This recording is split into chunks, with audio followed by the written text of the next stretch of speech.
This Brian Flores lawsuit put the nail in the coffin in a potential Tom Brady Miami Dolphins relationship.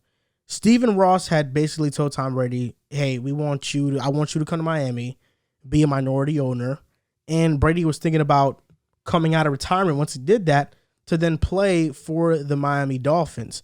So my questions for you guys is that, one, are you buying this story? Are you buying these rumors? Are you buying that Tom Brady was supposed to be on the Dolphins? Because it makes a lot of sense, right? Because Brian Flores, Stephen Ross trying to pressure him into recruiting Tom Brady.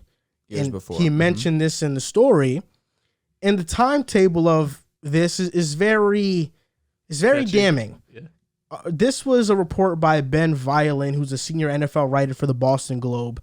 Brady retired February 1st, has a change of heart, and then he all of a sudden unretires. But it was mostly due to this collapsed Miami plan, and sources say he had walked away initially due to his relationship with Bruce Arians, and the source is Rich Ohnberger, who was close friends and former teammates with AQ Shipley, who's on the Bucs coaching staff, so he would have some inside information. Teammates with Brady too. Yeah. Patriots. Tom Brady, according to this source, felt that he and Byron Leftwich were undermined by Bruce Arians because they would work on an offensive game plan all week, and Bruce Arians would come in and want to switch things up or scrap it. And because of this, Brady wasn't feeling Bruce Arians. Stephen Ross allegedly offers him minority stake in the Dolphins. And, I mean, when you offer somebody a chance to own an NFL team, that's huge. That's generational money. So Tom Brady, I mean, that's you can't pass up For sure. that opportunity at all. And there are some connections there because Stephen Ross has a business school named after him at Michigan, which is where Big Tom booster, Brady yeah. attended college. So you're right, he's a big booster. And he was going to give Brady a front office position similar to what Derek Jeter has with the Miami Marlins, which is basically huge. And then the other rumor here was that Sean Payton was going to also join Tom Brady because he wanted to be with an offensive mind that he trusted. And the biggest thing in this is that this entire plan collapsed mostly due to Bill Belichick, mostly due to his text messages that he sent to Brian Flores that kind of turned into the spiral of Brian Flores saying, wait, no, like, This can't be right. Yeah, like this, they really shammed me. Now I'm going to file this lawsuit because had Brian Flores got a fair shot and is now the head coach of the Giants, this doesn't happen. We see Brady in Miami. You know, Bill Belichick is probably like, now I got to face Everything Brady twice a year. changes, It kind of feels like, in my opinion, Bill Belichick knew this was going on, Mastermind. put a nail in the coffin, Jeez, this sounds crazy. And like it- terrible, though, at the same time. and was like, there's no way I'm facing Brady twice a year. And I feel like there's nothing more that Brady wanted than to face Belichick twice a year, beat him twice a year, especially the current state of the Patriots, and really give it to him for not believing in him the entire way. In my opinion, I think this story holds a lot of validity. I think there's truth to it. And, I mean, Miami, they do this in a heartbeat, right? I mean, forget about Tua. Just go. The one thing is Brady is still under contract with the Bucs, so they would They would either have to trade for him. Yeah, and I'm assuming they would be waiting until I think the report said they were expecting the Bucs to fulfill the quarterback or was not fulfill, but replace the quarterback, get someone else, whoever Trade- would have been what traded about for they quarterback trade for free Tua? agency. Or even like that. I mean, I think they were expecting the Bucs to sign someone or even draft and then trade for Brady, saying, hey, you got your quarterback. Now let's go and get Brady. Who knows if he would have sat out for a season or not. But I agree. I think the story definitely has some validity to it because Tom Brady's the most meticulous, detail-oriented guy maybe ever in sports. And it just seems so weird that he would plan this kind of weird retirement where it was announced before he announced it. Then he decides to unretire. And that's why we spoke last week where when Bruce Arians stepped down, I was wondering if there was some sort of tension there because if Brady doesn't want Bruce, there's, a reason why he wanted to retire. He didn't want to be the head coach. And there was one other thing they said in that article is, remember, we saw Brady and Ronaldo talking at Man U. The Glazer family owns Man United. They also own Tampa Bay Buccaneers. So he went, at least connecting the dots, he went to England, talked to the Glazer family, and I'm assuming one of the things he said to them was saying, I'd come back if Arians leaves or changes roles, because Bruce Arians is not a front office guy, right? He does not give me the vibe that he wants to be in the front office working some sort of 9 to 5. Like, he's a very passionate, on the field, hands-on type of guy, at least that the outside looking in. He always jokes about like having drinks and stuff. He doesn't really seem like the most buttoned up type of person you expect in the front office. So, and especially when you bring in the whole Byron Leftwich thing, how he felt undermined. So it kind of is adding up now where Brady does or did seem to have some issues with Bruce Arians, and at least we're expecting him to get along better with Todd Bowles, who has more of, you know, the mental makeup that Brady has. But I think the story has some validity to it. And for the Dolphins, it would make sense. I know you're a huge Tua fan, but if you could get Brady in there and you do, who knows if they ended up trading for Tyreek Hill, the whole team changes. You become a Super Bowl contender overnight with Tom Brady. So it makes sense on that front too. First, I want to address the whole idea that Bill Belichick's like the mastermind of this whole idea. Because originally it was an accident that Bill Belichick had texted Brian Flores. Was it though? So now there's this idea that it wasn't an accident. And now this also upsets me because either way you shake it, Brian Flores is still getting smacked in the face. Because now there's agendas involved. And there's more at play than just Brian Flores. I would rather it be the accident. Brian Flores finds out that way. But now if Bill's going out of his way to actively try and mess up a whole situation and indirectly help Brian Flores by still being a sneaky, conniving type of individual, that just doesn't sit right with me. But to address the whole situation as is, the validity sounds like it's pretty sound. You have Ross, has ties with Michigan. Brady's a Michigan dude. The one thing I will say is the whole idea of the trading for him to sit a season, to come back and then play a season after. No, he wouldn't. Wait, what did he sat a season? Who knows? I don't know. There's just, he could have come back immediately if they trade for him. Yeah. But another thing, like, yes, there's a lot of reasons why this story could be valid. But in Tom Brady's sense, why leave a situation that is better than Miami? Right? Essentially, you're moving across towns to come play for a team that does not have nearly the success that you had with Tampa Bay.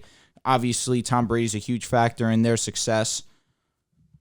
But talent-wise, at least coming into last season or going into this season, you're looking at it completely different now that Tyreek's here. But if you're trading for Tom Brady, that's a first and multiple firsts potentially that could be gone in the trade with Tom Brady. You're not getting Tyreek Hill. I think the only Tyreek reason Hill doesn't matter. I'll be honest. I think the only reason. So just Waddle. They don't.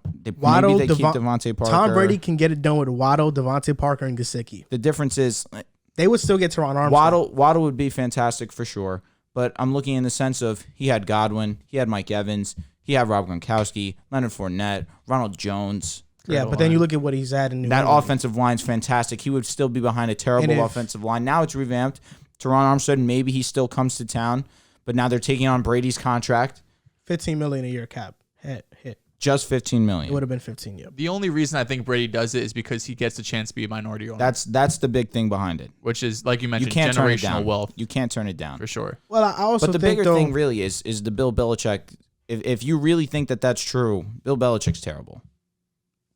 He's horrible. I think that you're looking at the lens through the Buccaneers and what he had there. But for the majority of his time in New England, I mean, what he was going to have in Miami with Gesicki, Waddle, and Parker is much better than what he had in New England. His last years, I guess. And he was going to have a good to great defense with the Dolphins as well. That's true. Buccaneers I think defense Teron Armstead still goes there. Probably. Good chance. And then, Sean Payne comes to town, which is what was going to happen if Brady went to Miami. Yeah, you're looking at a great team, a contending team. But they still take the Bills over them. That's closer than you think. I still would take Buffalo. That's closer than you think, though. It's not set and sealed. I mean, listen, I'm already teetering between Miami and Buffalo as is right now. But you get Tom Brady, we really could talk. I still think Buffalo would have got them. Maybe, but it's Brady, and you see what he did with the Buccaneers these past two seasons. Yeah. Listen, they didn't have anyone like the Buffalo Bills in their division. Not close. I feel like also Brady. But the big picture really was the playoffs, and they played against every top team, and they fared pretty well. They did, for sure. I feel like also Brady being in Tampa, now being accustomed to Florida, like I would love to be in Miami. I would love to play there. But he's already in Florida. The really And he's only like difference he's is a a minority 44-year-old. owner. He's got But a Tampa wife, is different kids. than Miami, though. But I feel like Tampa is much more of the laid back. Miami's for like the 20-year-olds who go on spring break and act crazy. Tampa's like that retirement type vibe, you know? Yeah, I feel you. That definitely has some merit Retirement type to vibe. it. Like, you know, like Miami just gives you Definitely know what 305, you know? Like, of course. I feel like it would have been weird seeing Tom Brady in a Dolphins It would have uniform, been though. so weird. It's like Ed Reed in Jets uniform. Just like, what's happening? I know what you're saying. You know some weird when- ones like that. You know, when Tom Brady first went to Tampa Bay, a lot of people would put up these comparisons like to other quarterbacks and how Joe Montana is known for San Francisco. Joe Montana going from San Fran to KC was like Brady going from New England to Tampa Bay. Mm-hmm. But I actually said no, it's not like that. You know, because Tom Brady going from New England to Tampa Bay was more like Kurt Warner going from the Rams to the Cardinals. But he still went to the Giants in between then. You forget about that, though. Just pretend that doesn't exist. You forget about that, though. I know what you're saying. Yeah, like, But why though? because Tom Brady, for one, he still had a lot left in the tank. I feel like Peyton Manning was a greater. It's not like Brady was Comparison. washed. That's why I say similar to Well, Peyton. it's similar to Peyton Manning as well. I can see that, too. That definitely, you know, that's one and the same. Mm-hmm. But also, Peyton Manning played how many years in Denver? 5? From 2011, I want to say, to 2012, excuse me, 16. 2016. So 5 years, yes. 5 years, yeah. Like, Brady played, I mean, this is going to be his 3rd year now in Tampa. So that's why I say more like Kurt Warner, because he didn't have that long of a stint in Arizona. But the Peyton Manning one is good, too. Yeah. That's a good comparison. Yeah, both had Especially because we're rosters talking ready, about too. exactly. We're talking about you were great in Indianapolis, you were great in Denver, you were great in New England, you're great in Tampa Bay. You're probably going to get your number retired there as well. Yeah, for sure. Yeah, he's their best quarterback in franchise history. Ever. They had like And he Jeff did that Garcia. in 2 seasons. What That's about 'cause he's the GOAT. what about Josh Freeman? Josh Respect, Freeman, bro. he had one great season. He wore one of the cooler jerseys. He did. He should have been good. If he was on the Jets, we would have won a Super Bowl. Oh my god. Josh Freeman, bro, instead of Mark Sanchez. He go to Florida State? I mean, listen, Jameis you went to talk Florida like Mark Sanchez could have been your franchise guy, so. He could have been. We just didn't surround him with help, bro. State. What do you mean? We had Clyde Gates Bro, as our best receiver. Braylon Edwards, Santonio later. Holmes. I was gonna say 2011 on, sure. Or not even From 2012. 2011, really our on. best guy was Santonio Holmes. Santonio Holmes was never a number 1 receiver. He was we had legit. him and Braylon. Yeah, that's We had what I'm saying. Plaxico. like Plaxico was pretty good. Santonio, He was Santonio Holmes was a solid receiver, but he was never a 1. Yeah, well, he was past his prime. Even in Pittsburgh, it was Hines Ward. He was past his prime, but still, had a great was playoff yeah, run. for sure. He was He a did. Not key just the contributor. Arizona Cardinals game. But he wasn't a number 1. We also had the best offensive line 2 years in a row, Correct. yeah, but There's we a were, reason why LT and and the Green best, and were yeah, one of the unbelievable. best defenses multiple years in a row. He Yeah, had but plenty also of help. we had Brian Plenty. Schottenheimer, bro.